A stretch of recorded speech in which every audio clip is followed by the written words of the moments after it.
Өдрөө сайн байцгаана уу? Та бүхэндээ шинэ оны мэндийг хүргэе.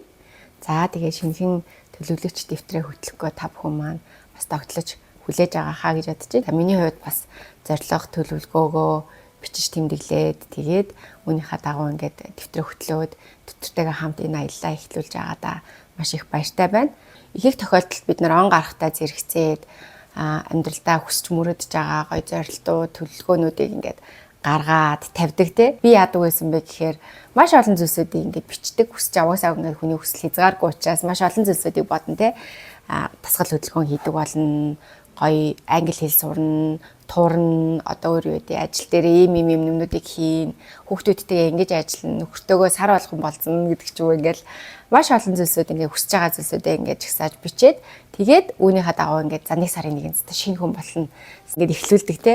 Тэгээд 1 сард ерөнхийдөө ингээд явдаг, 2 сард явдаг. Тэгээ 3 сараас ерөнхийдөө ингээд алдагдаа, 4 сард ингээд хавралоо, эмороо те. Тэгээ 6-7 сар гэхэд бүр ингээд амраад ор тас энэ маань ингээд алга болчихсон. Тэгээд жилийн төгсгөлд яадаг вэ гэхээр чадсангүй, бүтсэнгүй, би ер нь ингээд чадахгүй юм байна гэдэг ийм мэдрэмжтэйгээр дараагийнхаа одоо жил рүү бид нэр ингээд тэр жилээ ингээд дуусгадаг байгаа. Тэгэхээр энэ зорилго төлөвлөгөө гаргасан одоо хүсэл мөрөөдөл маань те намайг урагшлуулж одоо урам зориг өгч дараачийн зүйлсүүдийг хийхэд ингээд түлхэж болох хэрэгтэй. Тэгэхээр ийм зорилт төлөвлөгөө гаргахын тулд бид нар хоёр зүйлс дээр анхаарах хэрэгтэй байх нь. Эхнийх нь болохоор бид нар тавьж байгаа зорилгоо маш одоо бодиттойгоор тэгээд хүрч болох үс хэмжээний тийм зорилтыг тавих хэрэгтэй гэсэн. Яг он солигдох энэ цаг мөчид ингээд хүмүүс зорилго төлөвлөгөө гаргаж шинэ хүн болно, шинэ зүйлсүүдийг хийн, эхлүүлнэ гэдэг ингээд мөрөөдөл хүслээр ингээд энэ зүйлсүүдээ тавьдаг. Гэхдээ он солигдож байгаа л энэ цаг хугацааны хувьд нэг юм өөрчлөлт явагдаж байгаа боловч тунгаа гэдэг хүн өчигдөр одоо 12 сарын 31-нд ямар байсан 1 сарын 1-нд яг хэвэндээ өгдөж байгаа одоо эрч хүч энерги те бие махбодын хувьд бодож сэтгэж байгаа тэр бүх зүйл нь яг хэвэндээ дараагийн өдрийг эхлүүлж байгаа. Тэгэхээр огцом ингээл өөрчлөгдөөл эрч хүчтэй болоод энергитэй болоод эсвэл супер хүчтэй болоод би тэр бүхнийг хийн гэдэг зүйл байхгүй учраас өнгөрсөн хугацаанд би яг ямархуу хэмжээнд байсан тэрэн дээрээ тулгуурлаж зорилтуудаа тавих хэрэгтэй гэсэн үг. Ерөөсөө би одоо өнгөрсөн жилийн хугацаанд 3 ном уншсан. Тэгэхээр надад ном унших цаг маш бага байдаг байхад би те ингээд сар болгон 1 ном уншина 12 ном ингээд жилд ингээд уншсан байна гэдэг зорилтыг тавих юм бол эргээд энэ дээрээ би бүтлгүүтэх магадлал айгүй өндөр байна гэсэн. 3 ном уншдаг хүн яаж 12 лөө ингээд огцом шилжих вэ те. Тэгэхээр үүн дээр яг яах вэ гэхээр өнөөдөр би одоо өнгөрсөн жилийн хугацаанд 3 ном уншиж байгаа өдөр болгон тогтмол ном унших цагийг гаргаж чаддгүй хүн байгаа бол магадгүй энэ 3 хадгалаад явъя. Эсвэл за жоохон нэмээд нэг 5 ном уншия. За дээдлэл 6 ном унших зорилтыг би ингээд өөртөө тавих хэрэгтэй байна гэсэн. За өөр нэг жишээ байна те. Ихэнх тохиолдолд хүмүүс одоо турна одоо эрүүл одоо хоолтой болно гэдэг одоо жишээлбэл зорилтыг ингээд тавьдаг те. Тэгэнгუთ 1 сарын 1-ээс эхлээл одоо чихэр идэхгүй, гурил идэхгүй гэл ингээд хаваг юм хасах юм бол энэ нь магадгүй нэг 2-7 хоног, 3-7 хоног үргэлжлээл тэгээд энэн дээр явнаад магадгүй энээсээ олж бүр стресстэй сэтгэлээр унаад за хаяа гэд ингээд 1 сар 2 сарын дараа үргэлжлүүлэхгүй ингээд хаях магадaltaй гэсэн. Харин үүний оронд ямар төлөвлөгөөг тавих вэ гэхээр хэрвээ би одоо ингээд эрүүл чихийг одоо урт хугацаанд би эрүүл чих хүсэж байгаа. Зөвхөн 26 онд л эрүүл байх биш те. Бүхэл бүтэн одоо амьдралынхаа турш би эрүүл хоолтой байхыг хүсэж энэ зорилтыг тавьж байгаа бол магадгүй өөрийнхөө одоо яг одоогийн байдалтай үнэлтийн. За би хэр их одоо гурилтай хоолыг одоо 7 хоногт ингээд идэж гинэ гэдгийг харангууд 7 хоногийн магадгүй 4 өдөр нь одоо гурилтай хоол, цовин, бууз одоо юу гэдэг ингээд хийж иддэг бол 3 өдөр болгоё. 1 сарын турш би ингээд 7 хоногт 3 л удаа ингээд гурилтай хоол идэнэ. За 2 сард магадгүй цагаан сар энэ төр болж байгаа те. Гэхдээ ингээд за нэг 2 удаа ч юм уу эсвэл за энэ 3 хадгалъя гэдэг ч юм уу. За тэгээд 3 сард болохоор за 7 хоног 1 л удаа ингээд би гурилтай хоол идэнэ. Гэт энэ мэтчлээ ингээд баг багаар багасгана. Тэр баг багаар багасгах явц дундаа нөгөө 4 иддэг байсныхаа нэгийг хасж байгаа үедээ орлуулж тэгвэл би юу хийж идэж болох вэ гэдэг шин төрлийн юмыг одоо ингээд амьдралдаа би суулгаж гаргаж ирэх байгаа учраас энэн дээрээ өөртөө маш зөөлөн хандах хэрэгтэй. Тэгээд тэр тусмаа шин зүйлийг ингээд одоо миний амьдралд одоо урилгүй те одоо өөр шинэ хоолыг би хийдэг болох гэдэг шүү дээ те.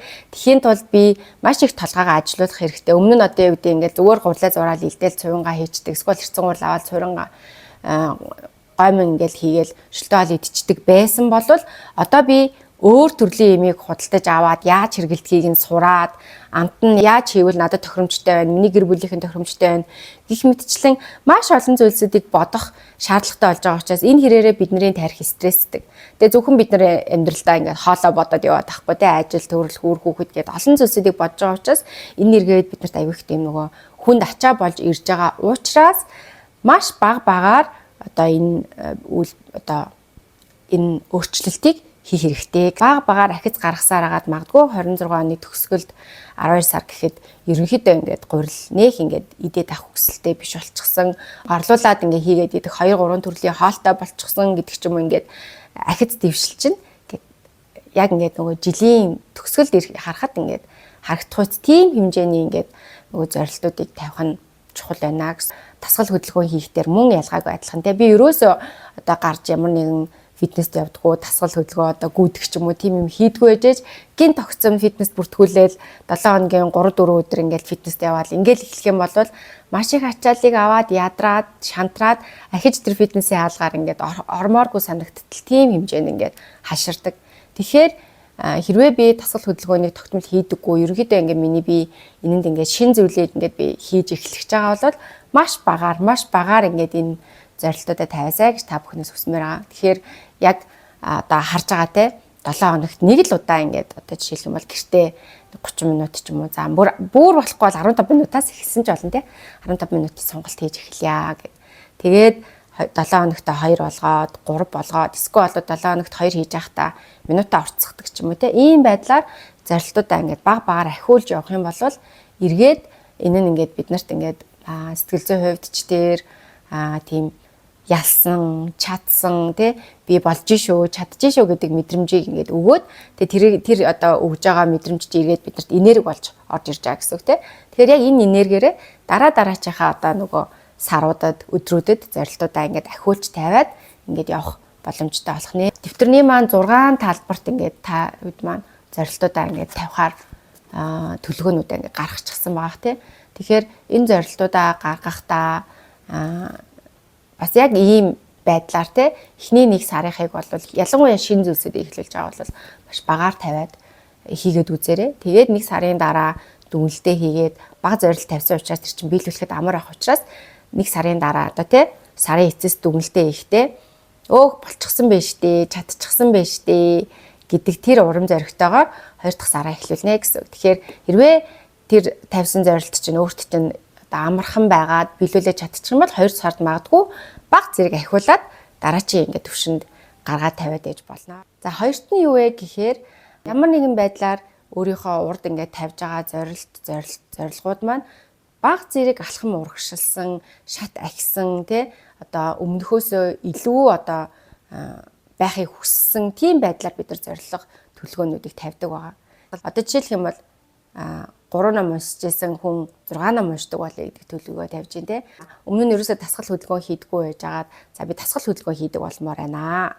Тэ. Жингийн хувьд одоо яг энэ чигтээ баймааргүй байна. Би ингээд турмаар байна гингут хоолны дэглэн байрах, эрүүл хооллох гэдэг ингээд өөр төрлийн юмнуудыг бид нэр ингээд шин төрлийн юмнуудыг амьдралдаа шинээр нэмж оруулж ирж гин гэсэн. За тэгэнгუთ эргээд шин ямиг зорилтыг тавьж байгаа одоо юу гэдэг он солигдож байгаа учраас одоо шин зорилго тавиад тэгэнгუთ он солигдохтой зэрэгцээд надад 25 цаг өгдөө. Эсвэл бол ирч хүч маань ингээд нэмэгдэж ордог гэдэг тийм зүйл байхгүй шүү дээ. Тэ он солигдно гэдэг бол зүгээр л цаг хугацааны ингээд он тооллын ингээд зүйл явж байгаа. Тэгэхээр яг адилхан би ирч хүч энерги цаг хугацааны хувьд хэвэндээ байна гэсэн. Гэтэл өмнө нь одоо юу хийдэг байсан те өмнө нь бас ингээд завгүй ажиллаад хөдөлмөрлөөд ингээл явдаг байсан те яг тэр хийдэг байсан зүйлсүүдтэй энерги цаг хугацаагаа зарцуулаад таардаг байсан бол одоо нэмэлтээр шин юм гаргаж ирэх гэж байгаа бол энэ дээр би өнгөрсөн хугацаанд одоо өөрийнхөө амьдралыг хэмнэлээс цаг хугацааг одоо тэр шин зүйлдээ зориулж гаргаж ирнэ гэсэн үг. За тэгэхээр энэ нь юу гэсэн үг вэ гэхээр өөр дөрөв жишээ авъя л да. Би ахуй ажилд жишээлбэл маш их цагийг зарцуулдаг. Хоол хийх, гэр зэвэрлэх, хувцас угаах, хатаах тий. За тэгээ ерөнхийдөө галтгоонд бол ингээд маш их хэрэгэлддэг. Тэгэнгუთ энэ миний одоо цагаас маш их авдаг зүйл байгаа байхгүй. Тэгэхээр энэ дээр би одоо жишээлх юм бол ямар нэгэн шин зүйл одоо би ном унших цагийг гаргая гэж байгаа бол ядаж 2 цаг гэр орон цэвэрлдэг ажил хийдэг байсан бол цаг 30 минут хийгээд 30 минутанд би номоо уншдаг болох хэрэгтэй гэсэн. За тэгвэл тэр 30 минутыг яаж би гаргаж авах вэ гэхээр хин нэгнээс тусламж хүсэж болно. Нөхрөөсөө тусламж хүсэж болно. За манай хүүхэд том болчихсон те хүүхдүүдээс би тусламж хүсэж болно. За миний охин аягаа аваачих те миний хүү хувцас хатаачих гэдэг ч юм уу ийм байдлаар би хүмүүсээс тусламж авч болно гэсэн. За тэгээд мөн одоо янз бүрийн орчин үед чинь янз янзын ухаалаг одоо туслах төхөөрөмжөд гарчихсан аяг тав уугч гэж болно. Эсвэл шал цэвэрлэх зүйл байж болно те. Иймэрхүү зүйлсүүдийг худалдан одоо ухаалаг худалдаа авалтуудыг хийснээр одоо өөрийнхөө цагаа зарцуулаад байдаг зүйлсүүдийг тэднэрт даатгаж өгөөд би өөртөө цаг гаргаад яг энэ гаргаж ирсэн цаг дээрээ магадгүй 30 минут гараад ирлээ гэхэд тэр цаг дээрээ би номоо уншдаг ч юм уу эсвэл бол англи хэл сурах зорилт тавилаа гэж байгаа бол англи хэлээ сурдаг ч юм уу ийм байдлаар нөгөө өмнө нь хийдэг байсан зүйлсүүдээсээ одоо өөрчилж өөртөө цаг гаргаж ирэх хэрэгтэй. За бас нэг зүйл байгаа. За би жишээлхий бол утсанд маш их цагийг зарцуулдаг дэлгэцэн. Тэгэхээр энэ бол ер нь нийтлэг хүмүүсийн дунд байж байгаа зүйл байгаа гэж бодож байна. Тэнгуут оройдоо ингээл унтахаасаа өмнө нилээ ингээл ухдаг. Тэгэл нэг мэдхэд л бараг цаг гарan 2 цаг ч юм уу ингээд дэлгэцэн хэрэглээр ингээд цагаа зарцуулсан байгаа.